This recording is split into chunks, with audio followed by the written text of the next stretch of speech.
I am here with Bill Stillwell from the Xbox platform team. I am really excited about this. Now, people have been waiting a long time for backwards compatibility to come to Xbox One. Guess what, preview members? It is here. Bill, tell us how it's going to work.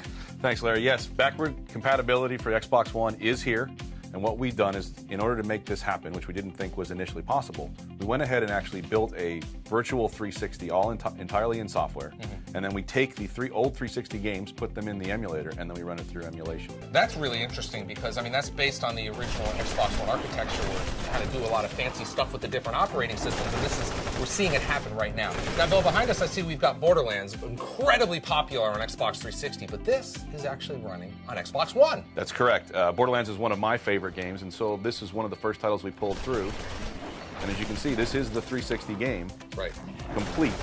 And all we did was put it through the emulation program, and now I'm playing it here on my Xbox One. And you have access to all your Xbox 360 friends, the achievements, the dashboard, right? You have everything that's right there. Yeah, there is a full guide that's included with every one of the titles that we release, and you can access that guide to do matchmaking, to do chat, and all the things that you would normally do on your 360.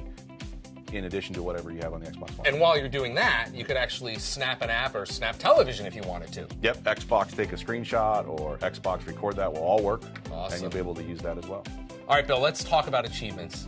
Very important to the Xbox community. How is that going to work with Xbox 360 achievements? These are still Xbox 360 achievements. You're still using an Xbox 360 game save, your cloud saves, carrying across just like it would from console to console. So you're only earning the 360 achievements. You're not able to earn them twice. So if I got them earlier, you know, before Xbox One launched or even after, then I've already got them. You've already got them.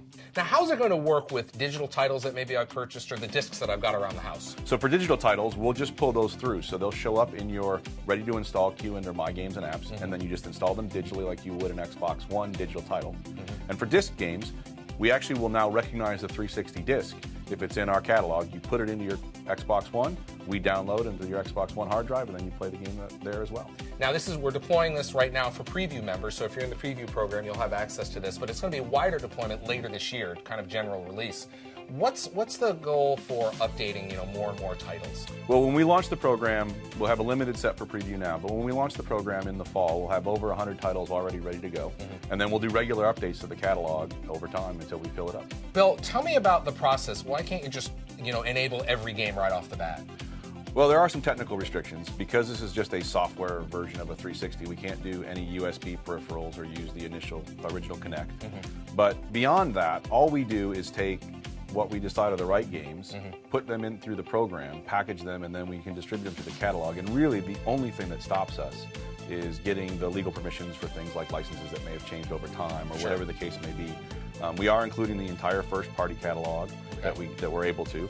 And then beyond that, we'll just continue to take in fan favorites, things that are still being played frequently on the 360. We do voting and we'll do polls, and we'll just collect from a multiple set of sources what titles should come out next. And so I'm sure people are going to tell us what games they want. Now, this is free. Correct, it is free. There's no charge for this. You're going to be able to, using the games you already have on Xbox 360, once you guys work and run them through the emulator, I'll be able to download them and away I go. Yep, absolutely. Fantastic. Bill Stillwell from the Xbox platform team. Bill, thanks for joining me. Thank you, Larry.